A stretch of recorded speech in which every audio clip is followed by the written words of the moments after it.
Madame, Monsieur, bonsoir. Merci de nous rejoindre au sommaire de ce journal. Les rétrospectives de l'année 2017 avec ce soir le rôle stratégique de la diplomatie algérienne qui reste fidèle à ses principes fondamentaux. De nouveaux immeubles conçus en adéquation avec les exigences des personnes aux besoins spécifiques selon les normes internationales. Un prototype de ce type de logement inauguré ce samedi à Raya. Temple de la date, El Oued est en passe de devenir aussi un pôle important de production d'huile d'olive. À suivre un reportage dans ce journal. L'année 2017 se termine sur une décision historique qui a fait l'unanimité en Algérie. Il s'agit de la décision du président de la République de consacrer Yennayer, fête nationale et officielle, dès le 12 janvier prochain et de la création de l'Académie de la langue amazigh. On revient ce soir sur les efforts du président Bouteflika bien avant les décisions de cette semaine. Ces efforts dans la préservation de l'identité nationale à travers sa composante amazigh. Amel Bouarba.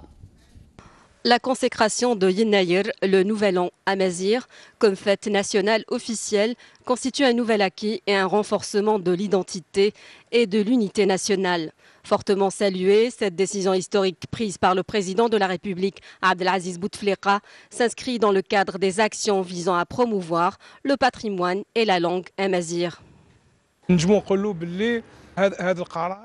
Nous ne pouvons que nous féliciter de cette décision qui est venue répondre à la volonté du peuple algérien.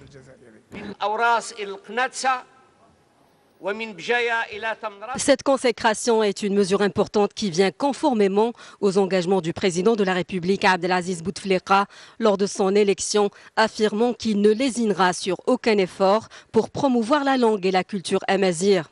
Il l'avait d'ailleurs affirmé lors de la révision partielle de la Constitution en 2002, lorsqu'il a décidé de constitutionnaliser la langue amazigh comme langue nationale.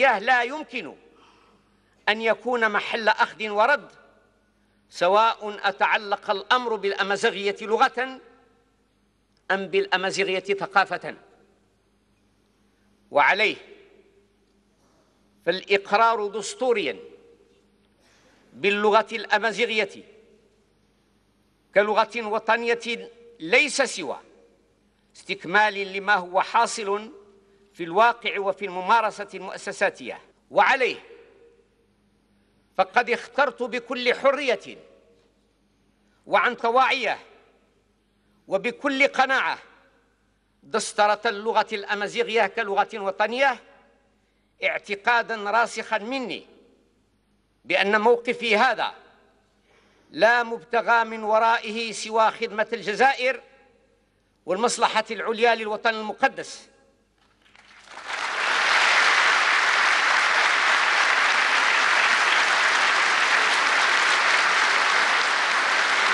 Un pas important pour la promotion de la langue et la culture amazigh qui contribue à la consolidation de l'unité et la cohésion nationale du peuple algérien dans sa diversité culturelle et linguistique. Des efforts qui se sont poursuivis des années durant pour promouvoir la langue amazigh à travers la mise en place de mécanismes pour son apprentissage et son utilisation. La constitutionnalisation de Tamazight comme langue nationale et officielle dans la Constitution de 2016 a certainement constitué aussi une grande réalisation du chef de l'État. Il est question aussi de la mise en place d'une académie de la langue amazigh. Dans ce cadre, le président de la République a donné des orientations lors du dernier Conseil des ministres en vue d'élaborer le projet de loi organique concernant cette académie. Plusieurs avancées ont été enregistrées, notamment l'introduction de l'enseignement de la langue amazigh dans les 3 paliers de l'enseignement et son intégration dans l'audiovisuel. C'est ainsi qu'en 2009, une chaîne de télévision publique en langue tamazight a été lancée. En plus de la formation d'enseignants spécialisés dans la langue amazigh, plusieurs ministères et institutions collaborent et multiplient leurs efforts pour développer cette langue. C'est le cas du ministère de l'Éducation nationale qui œuvre en vue de généraliser l'enseignement de Tamazight à travers le territoire national. De son côté, le HCA est l'un des acteurs principaux dans la promotion de la langue et la culture amazigh. Qu'elles n'ont pas eu en 2000 ans ou en 3000 ans d'existence. C'est la première fois dans l'histoire du Maghreb, je ne parle pas de l'Algérie mais du Maghreb, c'est la première fois que la langue amazigh réalise de telles avancées.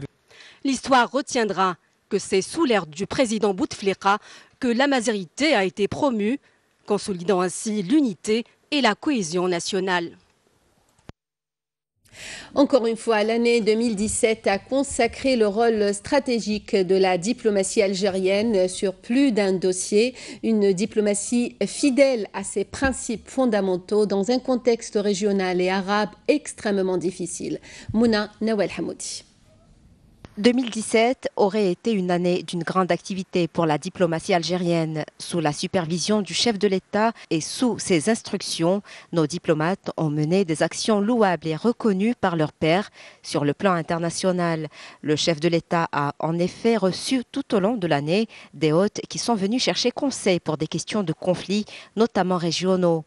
Sur le plan international, l'Algérie a maintenu son engagement et son soutien envers les peuples opprimés et à défendre leur droit à la liberté et à l'autodétermination. En Libye, les efforts de l'Algérie sous la direction éclairée du président de la République n'ont jamais cessé depuis le déclenchement du conflit en 2011. L'Algérie avait réitéré à plusieurs occasions son engagement d'œuvrer au règlement de la crise libyenne à travers des rencontres tenues en 2017, marquées par son attachement à la solution politique de la crise et la réconciliation nationale, loin de toute ingérence étrangère. Au Sahara occidental, l'Algérie a à sa tête le président de la République Abdelaziz Bouteflika a soutenu fortement l'adoption des membres du Conseil de sécurité de la résolution sur le conflit du Sahara occidental, une résolution qualifiée par le chef de la diplomatie algérienne de succès diplomatique pour la cause sahraoui ainsi que pour toutes les causes justes à travers le monde.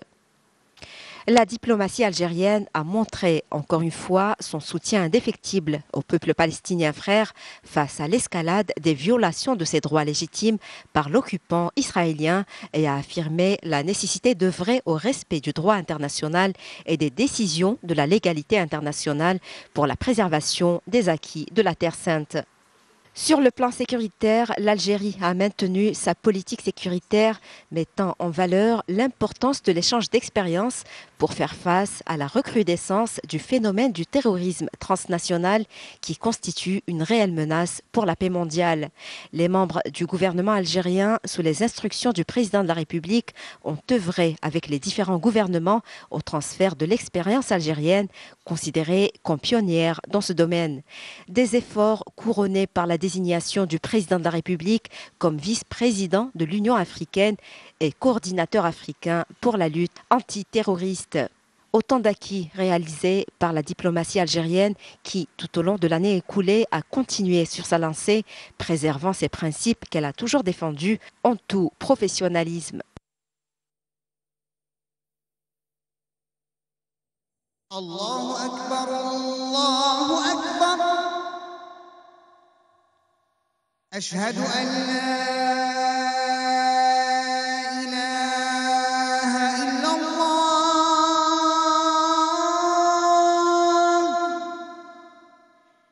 أشهد أن لا إله إلا الله أشهد أن محمدًا رسول الله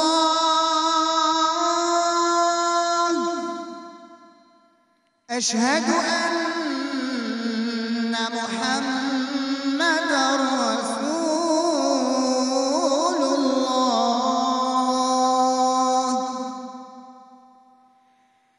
حي على الصلاة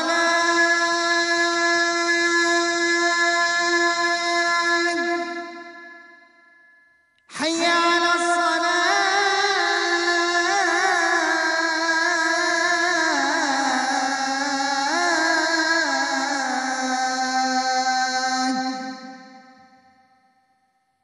حي على الفلاح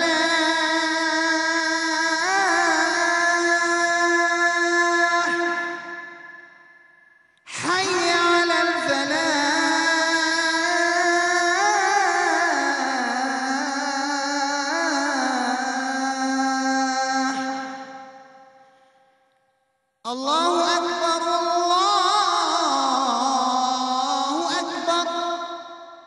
لا إله إلا الله. اللهم رب هذه الدعوة التامة والصلاة القائمة آت محمدا الوسيلة والفضيلة وابعثه مقاما محمودا الذي وعدته. C'était là l'appel à la prière d'Al-Aïcha pour Alger et ses environs. Dans le cadre de la réforme de la justice, une session de formation a regroupé aujourd'hui des magistrats et des experts juridiques. L'objectif est de garantir une justice respectant tous les droits du justiciable. Jazia Bayou. Pour une meilleure réforme du secteur de la justice en Algérie, les travaux de cette session de formation ont eu pour objectif de protéger le magistrat contre toute forme de pression et de garantir l'équité dans les jugements prononcés. Cette session a été animée par la présidente du Conseil national des droits de l'homme, Fafa Sidlkhdar Zerouki, en collaboration avec le directeur des programmes auprès du Bureau international de réforme pénale au Proche-Orient et en Afrique du Nord, Mohamed Shabana.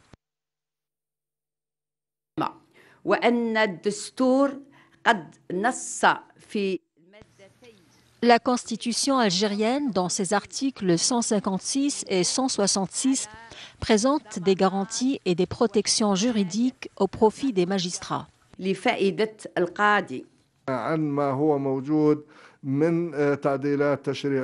y a des réformes législatives et constitutionnelles qui se font ici en Algérie et qui répondent aux normes internationales. Cela a été possible grâce aux experts et à tous ceux qui détiennent l'information. Cette session de formation destinée aux magistrats a été marquée par les travaux abordant les normes internationales de protection des droits humains et les prérogatives judiciaires dans la législation nationale. Cette rencontre a été l'occasion de faire valoir les avancées considérables et continues du secteur de la justice, et ce, en exécution du programme du président de la République, Abdelaziz Bouteflika, qui vise à asseoir une justice équitable, juste et loyale. Je vous l'ai annoncé en titre, pour la première fois, le secteur de l'habitat se renforce par la construction de modèles d'immeubles accessibles aux personnes aux besoins spécifiques. Un prototype de ces logements a été inauguré aujourd'hui au niveau de la cité des 1200 logements ADL à Raya. Amel Bouarba. C'est un jour mémorable pour les 1273 familles qui ont reçu les clés de leur logement AADL à la cité Les Palmiers de Raya, d'Alger. Un rêve qui se concrétise après 16 ans d'attente. Nous sommes les bénéficiaires du programme AADL de 2001. Dieu soit loué. Aujourd'hui, je suis satisfaite. Nous avons attendu 16 ans et aujourd'hui, le rêve s'est enfin réalisé. Personne ne croyait que ce jour arriverait, grâce notamment à l'État qui a accompli son devoir. Et nous remercions tous ceux qui ont veillé à concrétiser cette promesse, à leur tête son Excellence le Président de la République. Et pour la première fois, des logements ont été conçus au profit des personnes aux besoins spécifiques, conformément aux normes internationales.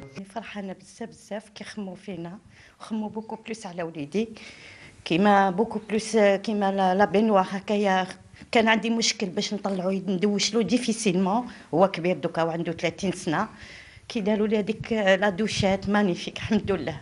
هذيك اللي كنت نخمم بوكو بلوس روعه، يعني ما كنتش نستنى كاع يعني ابارتمون هكايا، يعني الحمد لله كتر خير ربي الحمد لله. يعطيكم الصحه.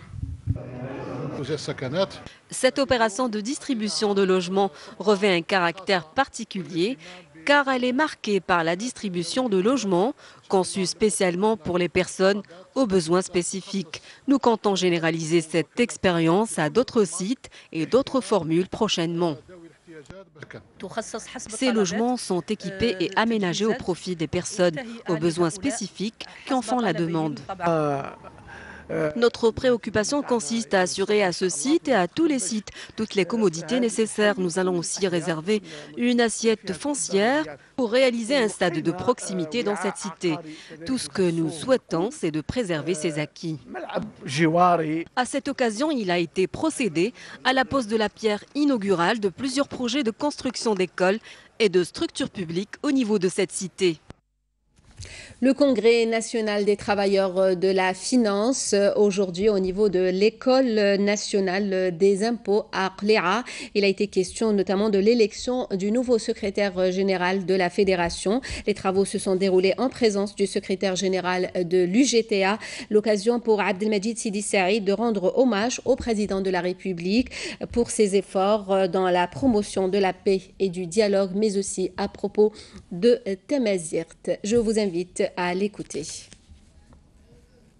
قرارات اللي اتخذها من طرف رئيس الجمهورية فيما يخص لا ريكونسيلياسيون ناسيونال قليل مسؤول مهما كانت القوة تاعو ياخذها باش يطلب الشعب تاعو يتسامحوا بيناتهم قليل ولازم احنا دائما نذكروها ابسط شيء ابسط ايمان اللي جاب لك السلم في بلادك غير على السلم برك خلينا نحاول حوايج اخرين نحطوها على راسنا ولا لا وزاد انسان يحب يبقى الشعب تاعو والتلاحم في اوسطهم تلاحم في اوسطهم زاد خذا قرار تاع يناير حتى هذا قرار اللي عنده الشجاعة كبيرة واللي اليوم فيه الشعب الجزائري ما فيش فلان ولا المنطقة هذه ولا المنطقة هذه هذا قرار شجاع. Deuxième producteur national de dattes, la wilaya d'El Oued est en passe de devenir aussi un important pôle oléicole. La filière est en plein essor. 300 000 litres d'huile d'olive sont produits annuellement dans cette région du Sud. Amel Bouarba, reportage. Les superficies réservées à l'oléiculture gagnent du terrain dans la wilaya d'El Oued. Ici, de nombreux agriculteurs se sont tournés vers ce créneau porteur. L'exploitation agricole d'Aouya a été pionnière à se lancer dans la culture de l'olivier.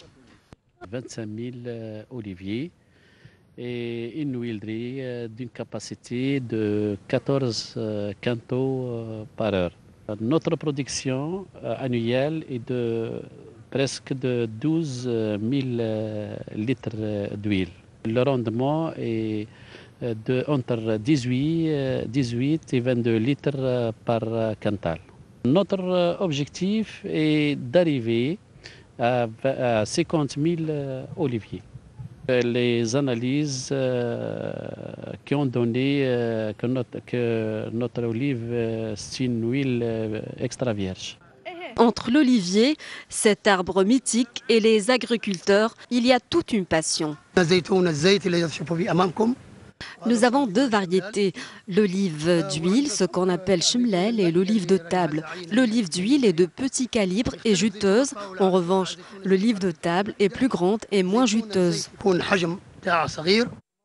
El Oued enregistre actuellement une production de 43 000 quintaux d'olives par an pour un rendement annuel de 300 000 litres d'huile d'olive. Le Soufi, comme on dit, c'est un homme actif, très actif même. Et vu la présence de l'eau à la superficielle, la nappe superficielle, bien sûr, la nature de terrain qui est sableux, facilement à manipuler. Et c'est pour cela qu'il a fait c'est-à-dire un tout pour un développement. Par arbre, on produit entre 40 et 50 kilos. Donc un arbre peut, c'est-à-dire, nous faire quelques litres, 2, 3, 4 litres par arbre. C'est déjà pas mal, c'est pour un début. Et dès qu'on aura la main à la taille, à le comportement de l'arbre, on en produit, Inch'Allah, à l'avenir, on va faire un rendement très important. Autant dire que la filière oléicole n'a pas fini de susciter l'engouement des agriculteurs d'El Oued. Elle devrait se développer davantage à la faveur des réformes qu'a connues le secteur agricole. Fin de ce journal, le rappel des principaux titres.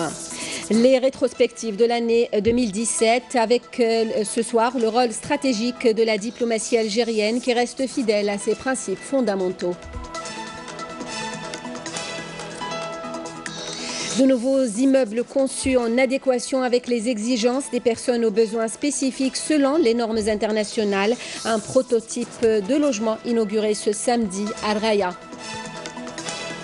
Temple de la date, El Oued est en passe de devenir aussi un pôle important de production d'huile d'olive. Merci de nous avoir suivis. Le prochain rendez-vous avec l'information, 20h, le journal en arabe. Pour demain, à midi, Friel Assari, à 19h, Zoher Ben Dimred. Merci de nous rester fidèles. Très bonne soirée.